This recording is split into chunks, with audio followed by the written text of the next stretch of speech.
कि सरकार पूरा लूटने का काम कर रही है। ये बात समझ में नहीं आई कि जो बड़ी बड़ी कंपनी देश में है वे लोन लेती है और फिर उनको नुकसान होता है कि हमारा तो लोन राइट अप कर दो, लोन माफ कर दो। हमारी जो यूनिट थी, हमारा जो उद्योग धंधा था वो डूब गया। सरकार कहती है कि ठीक है, तो ये नुकसान हुआ, तेरा माफ कर दिया। फिर वही सरकार आती है कि तुम, ये हमारे संस्थान हैं, इनको भी हम प्राइवेट करना चाहते हैं, इनको फिर लूट लो। तो ये बात समझ में नहीं आई। एक तरफ इनकी कंपनी, फैक्ट्रियां, जो बड़े बड़े उद्योग धंधे हैं, ये बर्बाद होते हैं, बैंकों से कर्जा लेते हैं और कई कई हजार करोड़ रुपया कर्जा माफ होता है इनका। फिर भी बड़ी बड़ी संस्थाएं इन्हीं को दी जाती है। अगर किसान कर्जा ले ले तो उसके घर की नीलामी होती है, उसकी जमीनों की नीलामी होती है। अगर किसी किसान ने एक केसीसी किसान क्रेडिट कार्ड बनवा लिया, एक मुजफ्फरनगर का एक किस्सा 2 साल पहला 2019 का, उसने कहा जी 17 लाख रुपए, इस पे 16 लाख रुपए का कर्जा इस पे है, इसकी 37 बीघे जमीन नीलाम होगी, करीब 5 एकड़ जमीन, 5-6 एकड़ के आसपास जमीन इसकी नीलाम होगी 16 लाख के कर्जे में। अगले दिन की बोली लगनी थी वहां पे। हमने अधिकारियों को कहा भाई आप बोली लगाओगे तो जिस मकान में बोली लगेगी ना तो वो अधिकारी बाहर जाएगा, न जो बोली लगाने वाला आएगा, कोई वहां से बाहर नहीं जाएगा, अपने इंतजाम सारा वहां से निकलेगा कोई नहीं, आप लगाओ बोली। अरे इसको टाइम दे दो भाई आप। इसके पॉपुलर खड़ा है 20 लाख रुपए का, गेहूं की फसल उसका खड़ी है, वो बेच के अप्रैल के लास्ट में, मई के पहले उसमें आपको पैसे दे देगा। गेहूं की कटिंग करके पॉपुलर काट देगा, आपका भुगतान कर देगा, बैंक से सेटलमेंट कर लेगा। वे रुके और उसका 8 लाख रुपए में बैंक से सेटलमेंट हुआ। उसने अपना किसी से ले दे के वो मार्च के महीने में वो सारा सेटल कर दिया। इनका मकसद ये रहता है कि जिस किसान की जो भी प्रॉपर्टी हो उसको नीलाम कर दिया जाए। ये भारत सरकार से भी जब बातचीत चली तो ये हमने उनको कहा था कि इस पर आप कानून बना दो भाई। किसी ने एक ट्रैक्टर ले लिया, 15-20 लाख रुपए, आपसे 10 लाख रुपए लोन ले लिया, सारी जमीन आपने लिख ली, आप उसको नोटिस दे दो भाई 6 महीने का टाइम है, आप पैसे जमा कर दो। वो नहीं करता तो फिर आप ये कह दो कि आप अपनी जमीन का वो हिस्सा बेच के उसको जमीन बेचने की परमिशन दे दो। 1 बीघा जमीन बेचेगा, आधा किला, जो भी वहां पर रेट होंगे वो बाजार भाव से बेच के आपको दे देगा। आप उसको टाइम दे दो 6 महीने का, 8 महीने का, 1 साल का। वो नहीं भी फेर भी देता। अगर वहां पे सर्किल रेट 5 लाख रुपया बीघा, 25 लाख रुपए एकड़ का, या कोई भी वहां पे जो रेट सर्किल रेट है, आप जितने आपके बैंक के पैसे हैं सर्किल रेट के हिसाब से आप उतनी ही जमीन बेचने के हकदार हो, उसकी आप बोली लगवा दो। लेकिन ये कहाँ का कानून है कि अगर 10 लाख रुपए कर्जा लिया, आप उसकी 40 एकड़ जमीन, 20 एकड़ जमीन, 5 एकड़ जमीन की पूरी की आप नीलामी लगवाओगे। तो उनके अधिकारियों ने कहा जी बिल्कुल, बात तो आप बिल्कुल ठीक कह रहे, लेकिन है क्या, हम भारत सरकार की कई कमेटियों में रहे हैं। वहां पे वो दिल्ली की चमकीली कोठरियों में बैठ के, चंडीगढ़ की कोठरियों में बैठ के वे किसान के भाग्य का फैसला करते हैं। आपके बीच से वहां कोई नहीं है। जो वहां पे कानून बनते हैं, आपके बीच का कोई अधिकारी वहां पे नहीं है। न उसने ग्राउंड रिपोर्ट देखी, न उसने कभी हल चलाया, न उसने कभी ट्रैक्टर चलाया, उसको कोई जानकारी वहां पे नहीं है। बैंक के फाइनेंसर जो लोग बैठे हुए हैं अब अपने तरीके से वहां पे कानून बनाने का काम करते हैं। जो फसलों के रेट निर्धारित होते हैं, हम उस कमेटी में थे तो एक बातचीत वहां पर चली, क्योंकि फार्मूले बहुत पुराने उनके थे। उन्होंने कहा जी बैल, वहां पर ट्रैक्टर का जिक्र नहीं, वहां आप बैल का जिक्र, कि बैल किसान के खेत में 160 दिन काम करता है, तो 160 दिन की बैल की मजदूरी जोड़ के आपके फसलों के भाव तय होते हैं। उस कमेटी में 16 लोग थे, हम वहां पे सबने लिखत पढ़त कर दी। हमने कहा भाई हम भी गांव से आवे, और गांव वालों का एक क्वेश्चन था कि आप उस कमेटी में जाओ जरा आप पूछ लेना। तो हमने कहा भाई जो बैल है 160 दिन बैल ने खेत में काम करा, आपने 160 दिन की उसकी मजदूरी लगा दी, बैल 160 दिन के बाद में कहां गया? कह रहा जी जब बैल ने काम इतने दिन करा। बताओ, बात बिल्कुल ठीक है, बैल कहां से आया और बैल कहां गया? क्या बैल कोई किराए पाया? बैल कहां से आया? बैल को तो आप रोज चला लो या उससे 2 दिन काम ले लो साल में, वो चना भी खाओगा, वो दाना भी खाओगा, वो भूसा भी खाओगा, वो पानी भी पीएगा, वो जगह का भी इस्तेमाल करेगा। जब तक फसलों की कीमत जब तक सही नहीं लगने की, जब तक किसान की मजदूरी पूरे साल की 365 दिन की नहीं लगे, जब तक बैल की मजदूरी 365 दिन की नहीं लगने की, जब तक ये भाव निर्धारित करने वाली जो कमेटी है ना, किसान के फसलों का रेट तय हो ही नहीं सकता। उन्होंने कहा जी किसान एक इशू है कि वो फसल उगाता है, हम जब भाव तय करते हैं तो 16 तरह के और उसमें पैरामीटर्स हैं। मार्केट क्या होगी, वहां का क्षेत्रफल क्या है, क्लाइमेट का क्या इशू है। तो भाई अगर 16 चीजें और उसमें है, एक किसान है जो फसल पैदा कर रहा, तो फिर तो हालात यही होने वाली कि बाजरे का रेट 11 रुपए किलो बाजरा बिकेगा, और जो सेंट्रल मॉल में जो बाजरे का आटा खरीदा जाएगा, आटा बाजरे का, वो 65 से 120 रुपए किलो खरीदा जाएगा। मक्का का आटा भी 40 से 70 और 80 रुपए खरीदा जाएगा। गेहूं का आटा भी 87 रुपया किलो तक वहां तक बिकता है दिल्ली में। तो भाई भाव किसान का तो नहीं बढ़ना, भाव तो जो उसको बेचता है ना, भाव उसको बढ़ेगा। पहले बुजुर्ग लोग कहते थे कि भाई जो व्यापारी आता है ना, वो तराजू लेकर आता है गांव में, वो अपने आप ही तोलता है, वहां पे भी भाव उसका, तराजू दोनों तरफ उसी के हाथ में। मतलब जब खरीदेगा तो कहेगा नाना जी जय, ये तो खराब है, बहुत मंदा रेट में। वो कहेगा जी ले लो, नाना बिल्कुल खराब है जी, वहां रख दो, दुकान के बाहर वहां रखो। वो कहेगा भाई अब कहाँ लेके जाऊंगा, ले ले। और जब बेचेगा उससे झाट पूछ करके कहेगा जी बहुत बढ़िया ऑर्गेनिक है, बिल्कुल इसमें कोई खाद दवाई नहीं पड़ रहा। मतलब एक ही फसल के रेट दोनों व्यापारी तय करता है। जो बड़ी कंपनी है ये तय करेगी। हम हिमाचल में गए अभी 3 दिन पहले, हिमाचल में सेब 25 और 26 रुपए के आसपास सेब अब पड़ता है, उनका जो बिक रहा है।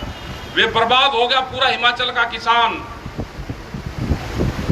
और जो कानून कहते हैं ना कि सरकार, कानून पे क्या फर्क पड़ा?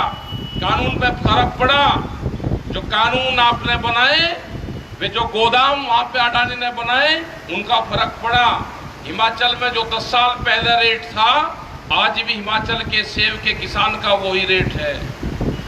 80,000 पेटियां अपने गोदाम से अडानी ने निकाल ली, पूरे मार्केट के रेट को डाउन करा, सस्ता माल करा, और कहा अडानी कि मैं 16 रुपये पर किलो के हिसाब से कम खरीदूंगा अब की बार। अपने आप मार्केट को डाउन करके, और किसान वहां का तबाही मचा रहा है। अगर पूरा उसका एवरेज लगावे, उसका 12-13 रुपया किलो से लगा के, और 40, 45, 56 रुपए किलो तक उसका सेब जाता है। अगर एवरेजन उसका लगावे तो 26 और 27 रुपए किलो का उसका भाव पड़ता है। पूरा नुकसान में किसान बर्बाद वहां का हो गया, क्योंकि ये फिर यही करेंगे, माल को जब फसलें आएगी गोदाम में बंद कर लेंगे, सस्ते में खरीद कर, जैसे ही किसान की फसल आई उस माल को बाहर निकाल लेंगे, पुराने को मार्केट को डाउन करेंगे, सस्ते में माल खरीदेंगे, गोदाम का ताला लगाएंगे, 10 महीने महंगा बेचेंगे और 2 महीने सस्ता करेंगे। ये इनका फंडा है। और आने वाले टाइम पे हमने कहा कि हिमाचल के किसान को कि आने वाले टाइम में वो दिन दूर नहीं जब चाय बागान आसाम के लोग जो किसान वहां के थे, आज वे उन्हीं चाय बागानों में पत्ती तोड़ने का काम करते हैं। वे मजदूर है वहां के। हिमाचल का किसान भी मजदूर बनेगा।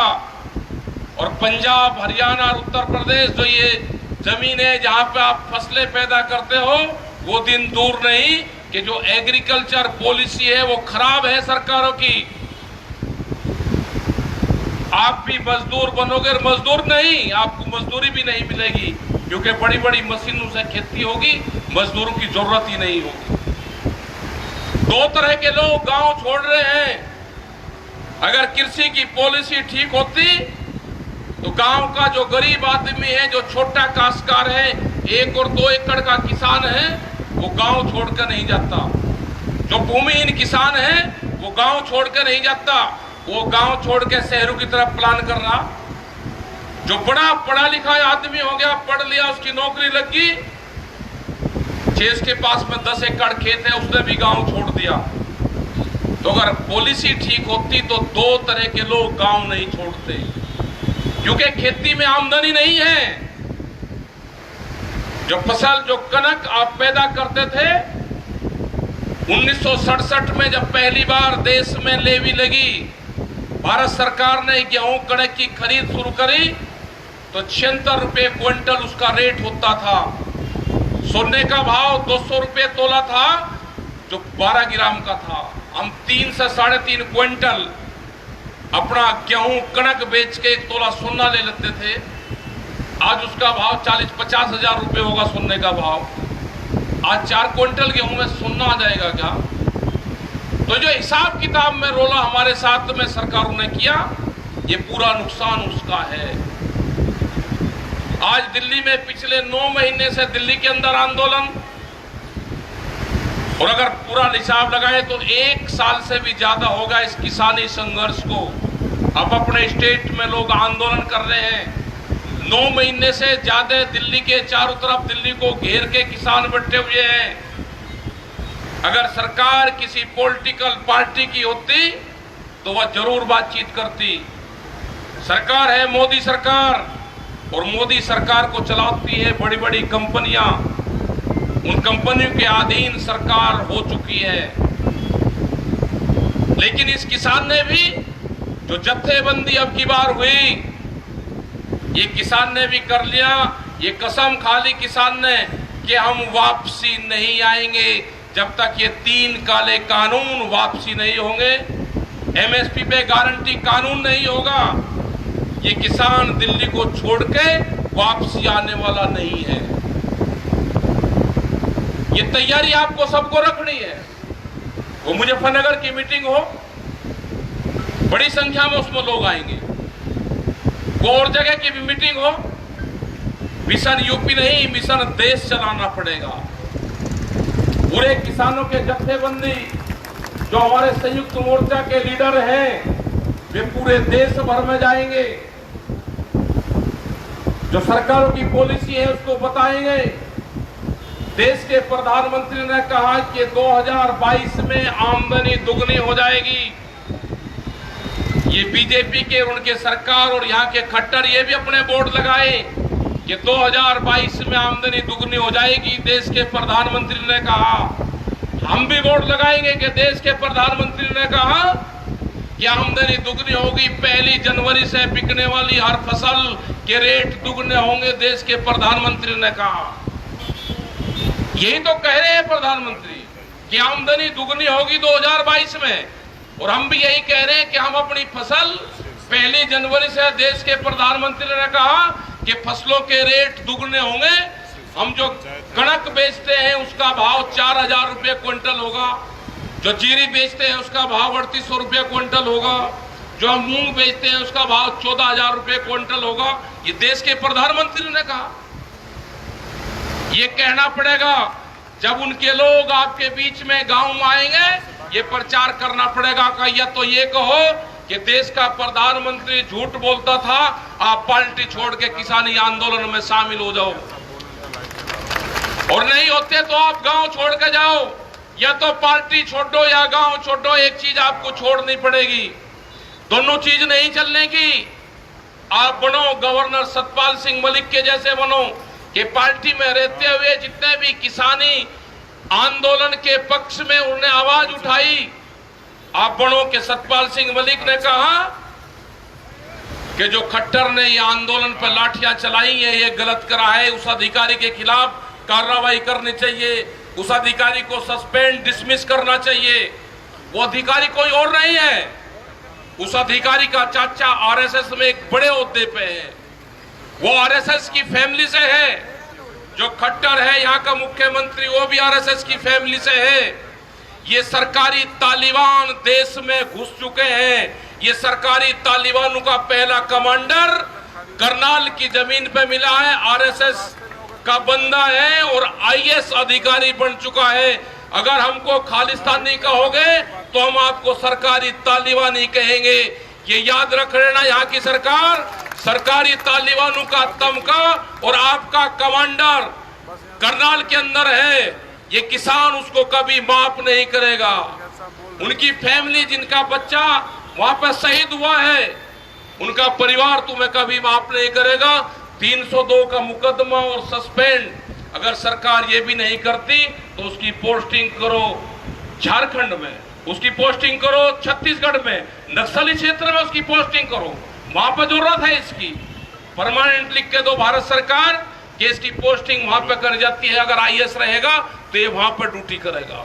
ऐसे खतरनाक आदमी की तो जरूरत वहां पे है। अपने आंदोलन को शांतिपूर्ण तरीके से हमारा आंदोलन चलेगा। भारत सरकार के अधिकारियों का यह कहना है कि इस आंदोलन को जब हटाया जाएगा तो इसमें से 1000 से 1500 लोग इस आंदोलन में मारे जाएंगे। मारे गए हैं, हमारे 650 लोग शहीद हुए हैं। क्या भारत सरकार जब ही मानेगी जब इस आंदोलन के 1500 लोग शहीद हो जाएंगे? ये उनका पूरी रणनीति थी। 26 तारीख के बाद में जो घटनाक्रम हुआ उसमें इनकी रणनीति थी कि आंदोलन को हम हटाएंगे तो आंदोलन में हजारों लोग उससे ज्यादा इस आंदोलन में मारे जाएंगे। ये फीडबैक सरकारों के थे। सरकार ये चाहती थी कि इस आंदोलन में कत्लेआम हो, इस आंदोलन में हिंदू सिख हो, इस आंदोलन में मुस्लिम और हिंदू की लड़ाई हो। और आज भी जब भी उत्तर प्रदेश में अब चुनाव होंगे, किसी बड़े हिंदू लीडर की हत्या होगी, बच के रहना। जो हिंदू की बात करते हैं ये आरएसएस के लोग आपकी हत्या करवाने का काम करेंगे। ये चुनाव को फिर हिंदू मुस्लिम उत्तर प्रदेश और उत्तराखंड में करवाएंगे। किसी बड़े हिंदू लीडर की हत्या करवा के ये चुनाव जीतना चाहते हैं। जो भी इनकी बात करेगा आप बच कर रहना। इससे खतरनाक पार्टियां नहीं हो सकती जिसने अपने लीडरों को अंदर बंद कर रखा है। कहाँ है लाल कृष्ण आडवाणी, कहाँ है मुरली मनोहर जोशी जो स्टेज पर कहते थे कि सुविधा से जागरण के मंचों में बात करते थे, ऑर्गेनिक फार्मिंग की बात करते थे, पेस्टिसाइड आउट ऑफ इंडिया की बात करते थे। कहाँ गए? आज उनके घरों पे पुलिस लगा रखी है। उनके घर के अंदर कोई प्रेस के लोग नहीं जा सकते। एक बयान देने की हैसियत उनके बुजुर्गों की नहीं है। उन्हें घर में कैद कर रखे हैं। अंदर जिन्होंने पार्टी बनाई थी वे घरों के अंदर कैद है। ये बीजेपी के लोग ये कह रहे जी आप हमारी पार्टी, भाई तुम्हारी पार्टी का अपने नेताओं को छुटवाओ, पहले उनसे बयान दिलवाओ। इस किसान मोर्चे के संबंध में उनसे बयान दिलवाओ। आपके तो नेता कैद में है तो ये हमको या किसी को छोड़ देंगे? तो ये आपको ये आंदोलन तेज करने पड़ेंगे। अपने आंदोलन शांतिपूर्ण तरीके से करने पड़ेंगे। मुजफ्फरनगर की जो पंचायत है वह संयुक्त मोर्चे की पंचायत है और वहां पे कड़े निर्णय संयुक्त मोर्चे के फैसले वहां पे होंगे जो पूरे देश भर में लागू करेंगे। ये ना मोर्चा कमजोर है, ना देश का किसान कमजोर है, ना देश का नौजवान कमजोर है।